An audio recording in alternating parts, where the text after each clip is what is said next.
If we think about globalization in historical context, what we find is that traditionally, globalization is the conquest of one dominant culture over everyone else. For example, the Romans. As the Romans moved through Europe, they brought with them Roman law, Roman religion, Roman customs, Roman society. And this pattern and behavior has been true up until about 1960. With the advent of television and now the internet, what we're finding is globalization itself is changing. It's going through a fundamental change.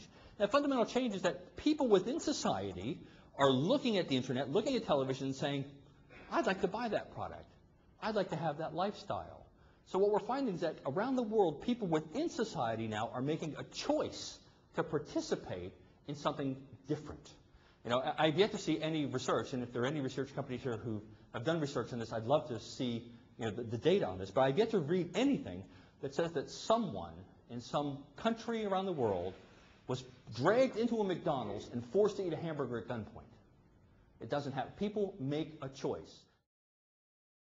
We are about to experience the second largest transition of wealth between two generations since the Black Death.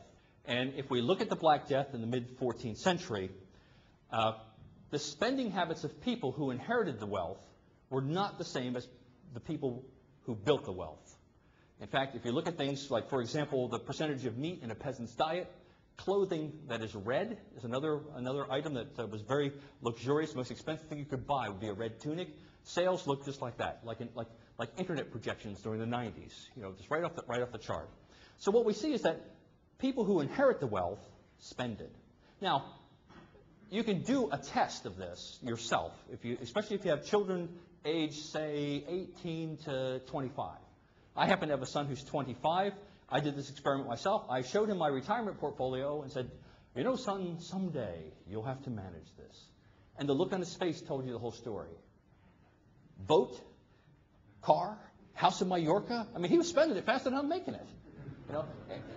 And so, we have to understand that the next generation, the generation that's going to inherit our wealth, has a fundamentally different relationship with money, with technology, and how they manage those two things. If we look at things like in the Middle East, we've got Islamic banking happening now. Dubai Bank has a thing called royal banking, which is for the upper tier type of people. If we look across the world, we've got new products coming out to cater to lifestyles like Islamic credit cards, the Islamic banking network. In Canada, the Bank of Montreal has Aboriginal banking. Very interesting concept.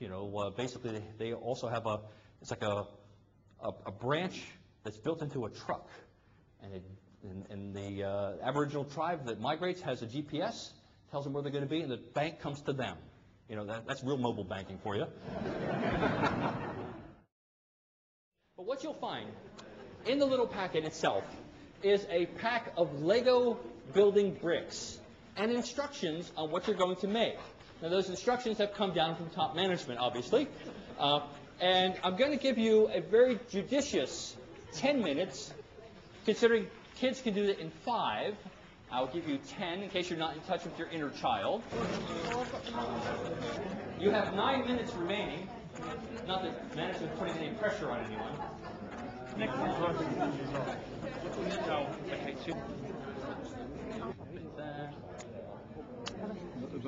42.5 seconds left. No cigar. Everyone had the same time, the same resources, the same brain power. Everything was the same. How could we possibly get two very different results? Correct. Different communications. This half of the room received a detailed set of instructions written by an engineering student in Cambridge that sound something like this for those of you who didn't have the instructions. Step 1. Find a long, flat, white piece which has 2 rows on 12 connectors along its length. 2 rows of 4, 2 rows of 4 that are sunken, and 2 rows of 4. This large white piece, the largest one in the pack, is the base of the vehicle's chassis. Orientate the long white piece upside down so that the receptors are facing upwards. The connectors are facing the table. There we go. So, yes. Now, The other half of the room, for those of you who didn't have these instructions, had a picture of what they were going to make with some nicely communicated steps of how to actually do the work. Now, it's not cheating. I'm communicating to you as top management in two vastly different ways. This looks like memorandums through email. This looks like some type of video messaging or something. Have you ever noticed that here in the United Kingdom and throughout Europe, they've got all these structures, castles, and cathedrals are made out of stone? Why? Why aren't they made out of concrete instead of stone? The Romans had concrete. Go to the Roman Forum, you see lots of concrete everywhere. Well, in the 5th century, the knowledge for concrete disappeared. Well, as Europe went into the Dark Ages, the knowledge was lost. It was rediscovered in 1826 by Joseph Aspling, a bricklayer in Birmingham. So for 13 centuries, the knowledge for concrete disappeared off the planet. Okay? I want to take us back to 1910. You all may have been familiar with this film, Mary Poppins. Everyone seen this film?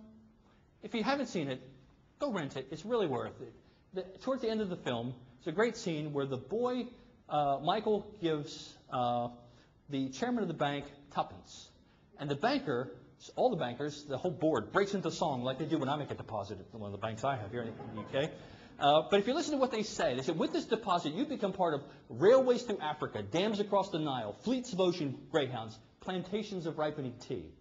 And if you think about the banking model of 1910, you were a depositor, you gave your money to a banker, he used his, there was no women in banks then, his knowledge of the world of financial instruments to get you back the best possible return for your money, which they gave to you in interest. Now, 100 years later, what happens? Now, when I go to a bank, every time I turn around, I now have to be the investor. I have to figure out where to put my money to get a decent return. Every time I want to do a transaction, banks want to get paid for it. So from a customer's point of view, if they interpret this historical trend, you could make a very good argument that over the last 100 years, bankers become lazy and they'll get paid for it. It's just that simple. They used to do all this for free. Now they're going to charge me for every little thing. I recently took a group of CIOs to the Children's Museum in Boston. And I said, observe how the kids play in the maze. And they have a very simple behavior. The kid comes into the maze, and they move very slowly. They're trying to figure out how to get through the maze.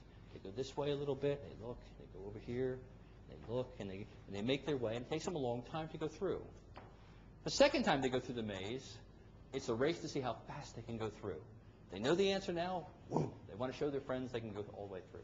The third time into the maze becomes invisible. They're playing tag, they're doing other things. You know, to them, it's just there. Now, if we think about the impact on how we communicate with organizations, it's the same thing. When we restructure an organization and we pass down changes in business processes, people are not going to have a quantum jump of productivity the first quarter.